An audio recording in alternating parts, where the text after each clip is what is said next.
बीकानेर में महाजन field firing range में practice के दौरान ब्लास्ट में घायल सेना के जवान की भी मौत हो गई। जवान को गंभीर हालत में सूरतगढ़ के मिलिट्री हॉस्पिटल में भर्ती कराया गया था। हालत में सुधार नहीं होने पर उन्हें चंडीगढ़ के मिलिट्री हॉस्पिटल रेफर किया गया था।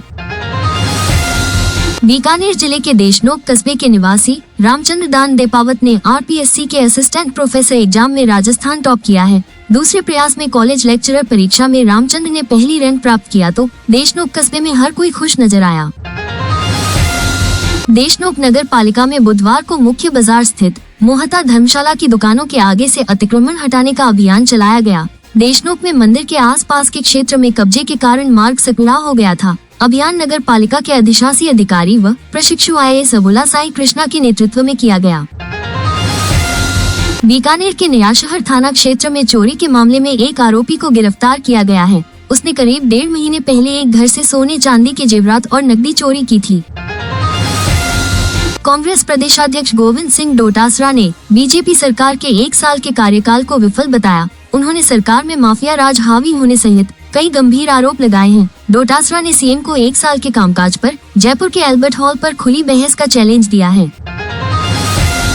कोटा में 2.5 साल पुराने थप्पड़ कांड मामले में बीजेपी के पूर्व विधायक को 3 साल की जेल हुई है। SC/ST कोर्ट ने गुरुवार को पूर्व विधायक भवानी सिंह राजावत और बीजेपी कार्यकर्ता महावीर सुमन को उप वन संरक्षक DCF को थप्पड़ मारने का दोषी माना। दोनों को 3 साल के साधारण कारावास की सजा सुनाई। फैसले के बाद मीडिया से बातचीत में राजावत ने कहा वे हाईकोर्ट में अपील करेंगे।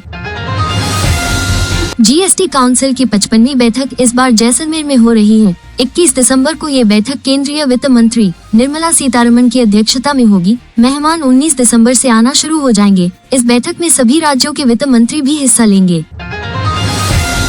टेलीग्राम पर लिंक भेजकर करोड़ों की ऑनलाइन ठगी करने वाले गिरोह का पर्दाफाश करते हुए पुलिस ने एक डॉक्टर सहित 2 आरोपियों को धौलपुर से गिरफ्तार किया है। आरोपियों के खिलाफ अलग अलग राज्यों में साइबर फ्रॉड के कुल 51 प्रकरण दर्ज हैं, जिनमें 10 करोड़ से ज्यादा रुपए की साइबर फ्रॉड किया हुआ है। संसद में गुरुवार सुबह हुई धक्का मुक्की की घटना को लेकर कांग्रेस और भाजपा दोनों ने प्रेस कॉन्फ्रेंस की। कांग्रेस मुख्यालय में राहुल गांधी और कांग्रेस अध्यक्ष मल्लिकार्जुन खड़गे ने कहा कि हम शांति से प्रदर्शन करने आए थे, लेकिन भाजपा ने मसल पावर दिखाया। ये उनका अडानी जैसे जरूरी मुद्दों से ध्यान भटकाने का तरीका है। संसद परिसर के बाहर गुरुवार को कांग्रेस भाजपा सांसदों के बीच धक्का मुक्की हुई। भाजपा कार्यकर्ताओं ने इसे लेकर देश भर में कांग्रेस के खिलाफ प्रदर्शन किया। इस बीच मुंबई में भाजपा युवा मोर्चा के कार्यकर्ताओं ने कांग्रेस कार्यालय में तोड़फोड़ की। संसद परिसर में गुरुवार सुबह धक्का मुक्की के दौरान उड़ीसा के बालासोर से सांसद प्रताप सारंगी चोटिल हो गए। सारंगी ने आरोप लगाया कि राहुल ने एक सांसद को धक्का दिया जो उनके ऊपर गिरा। संसद परिसर में गुरुवार को अंबेडकर विवाद पर भाजपा और विपक्षी सांसदों के बीच धक्का मुक्की हो गई। नागालैंड से बीजेपी की सांसद S फागनुन कोन्याक ने कहा कि राहुल गांधी मेरे बहुत करीब आकर खड़े हो गए थे। मैं बेहद असहज हो गई थी। राहुल ने मुझे धमकाया। रूस के राष्ट्रपति व्लादिमीर पुतिन ने गुरुवार को कहा कि पश्चिमी देशों के पास उनकी ओरेशनिक मिसाइल का कोई तोड़ नहीं है। पश्चिमी देश चाहकर भी इसका मुकाबला नहीं कर सकते हैं क्योंकि उनके पास इसे रोकने की तकनीक ही नहीं है।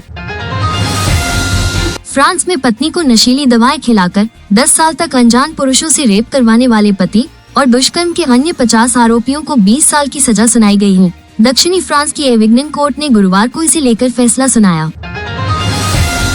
अमेरिका ने बुधवार को पाकिस्तान पर लंबी दूरी वाली बैलिस्टिक मिसाइलें बनाने का आरोप लगाया। मिसाइल प्रोग्राम से जुड़ी पाकिस्तान की 4 कंपनियों पर बैन लगाया है। इनमें पाकिस्तान की सरकारी एयरोस्पेस और defence agency national development complex NDC भी शामिल है। अमेरिका में रिश्वत देने के आरोप में घिरे अडानी ग्रुप की मुश्किलें बढ़ती जा रही हैं। बांग्लादेश की अंतरिम सरकार ने भारतीय बिजनेसमैन गौतम अडानी की कंपनी अडानी पावर पर अरबों डॉलर के बिजली समझौते के उल्लंघन का आरोप लगाया है। अग्निपथ वायु अग्निवीर ने एयरफोर्स अग्निवीर के लिए नोटिफिकेशन जारी किया। इसका रजिस्ट्रेशन 7 जनवरी 2025 से शुरू होगा। उम्मीदवार ऑफिशियल वेबसाइट agnipathvayu.cdac.in पर जाकर आवेदन कर सकते हैं। Uttar Pradesh public commission UPPSC ने असिस्टेंट इंजीनियर की भर्ती का नोटिफिकेशन जारी किया। इसके रजिस्ट्रेशन 17 दिसंबर से शुरू है और इसमें करेक्शन की लास्ट डेट 24 जनवरी 2025 होगी। उम्मीदवार ऑफिशियल वेबसाइट पर जाकर आवेदन कर सकते हैं। भारत और पाकिस्तान की टीमें एक दूसरे के देश में जाकर क्रिकेट नहीं खेलेंगी। चैंपियंस ट्रॉफी 2025 में भारत के सभी मैच न्यूट्रल वेन्यू पर खेले जाएंगे। पाकिस्तानी टीम भी 2027 तक किसी भी टूर्नामेंट के लिए भारत नहीं आएगी, उसके मैच भी न्यूट्रल वेन्यू पर होंगे।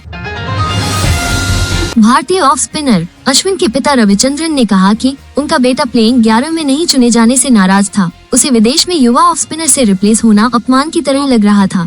इसी अपमान के चलते शायद अश्विन ने इंटरनेशनल क्रिकेट से रिटायर होने का फैसला किया। दुनिया के शानदार स्टेडियम में से एक वानखेड़े स्टेडियम के 50वीं सालगिरह में मुंबई क्रिकेट एसोसिएशन (MCA) ने कार्यक्रम का आयोजन किया है। दिग्गज बल्लेबाज विराट कोहली मेलबर्न एयरपोर्ट पर ऑस्ट्रेलियन मीडिया से भिड़ गए। वे मीडिया को परिवार के फोटो लेने से मना कर रहे थे, लेकिन चैनल 7 की जर्नलिस्ट ने फोटो ली। इस पर ऑस्ट्रेलियन मीडिया ने कहा कि एयरपोर्ट पब्लिक प्रॉपर्टी है। भारत और ऑस्ट्रेलिया के बीच ब्रिस्बेन में तीसरा टेस्ट ड्रॉ हो गया। इस नतीजे के बाद दोनों के बीच 5 मैचों की सीरीज 1-1 से बराबर है। World test championship WTC points table में ऑस्ट्रेलिया नंबर 2 और भारत नंबर 3 पर कायम है। साउथ अफ्रीका पहले नंबर पर है। मैजिक विन गैम्बलिंग ऐप से जुड़े मामले में प्रवर्तन निदेशालय ED ने फिल्म एक्ट्रेस मल्लिका शेरावत और टीवी एक्ट्रेस पूजा बनर्जी से पूछताछ की है। पूछताछ कब हुई इसका पता नहीं चला है, लेकिन गुरुवार को इसकी जानकारी सामने आई। इंडियन सिनेमा के सबसे लोकप्रिय किरदार पुष्पराज की आवाज बन चुके श्रेयस तलपदे की पुष्पा 2 के बाद दूसरी film Mufasa the lion king release हो रही है। इस फिल्म में एक्टर ने टिमोन के किरदार की डबिंग की है। पुष्पा 2 के प्रीमियर के दौरान हैदराबाद के संध्या थिएटर में हुई भगदड़ में एक महिला की मौत हो गई थी, जबकि उनका 9 साल का बेटा क्षितिज गंभीर रूप से घायल हो गया। बुधवार 18 दिसंबर को अल्लू अर्जुन के पिता अल्लू अरविंद क्षितिज से मिलने के IMS अस्पताल पहुंचे। इस दौरान उन्होंने पीड़ित परिवार से मुलाकात की और उन्हें हर संभव मदद का आश्वासन दिया। मंगलवार को शहर के पुलिस कमिश्नर CV आनंद और तेलंगाना सरकार की स्वास्थ्य सचिव डॉक्टर क्रिस्टीना IAS भी क्षितिज का हालचाल जानने के लिए अस्पताल पहुंचे थे। एक्ट्रेस दिव्या दत्ता इन दिनों वेब सीरीज बंदिश बैंडिट सीजन 2 में नजर आ रही हैं। एक्ट्रेस की माने तो वे सीजन 1 की फैन रही हैं। मलाइका अरोड़ा ने हाल ही में अपने बेटे अरहान खान के साथ मिलकर एक नया रेस्टोरेंट खोला है। इस बीच उनके रेस्टोरेंट में पूरा खान परिवार पहुंचा, जिसमें एक्ट्रेस के एक्स हस्बैंड अरबाज खान भी शामिल थे। लेकिन इस दौरान सबसे ज्यादा ध्यान सलीम खान और उनकी पत्नी सलमा खान पर गया, जिन्हें स्टाफ द्वारा सहारा देते हुए रेस्टोरेंट के अंदर ले जाया गया। इसका वीडियो सोशल मीडिया पर वायरल हो गया है और फैंस इस पर जमकर रिएक्ट कर रहे हैं। हीरो मोटोकॉर्प ने अपनी off-road motorcycle XPulse 204V pro का डकार एडिशन भारतीय बाजार में लॉन्च किया है। ऑफ-रोड मोटरसाइकिल एडजस्टेबल सस्पेंशन और 3 ABS राइडिंग मोड के साथ आती है।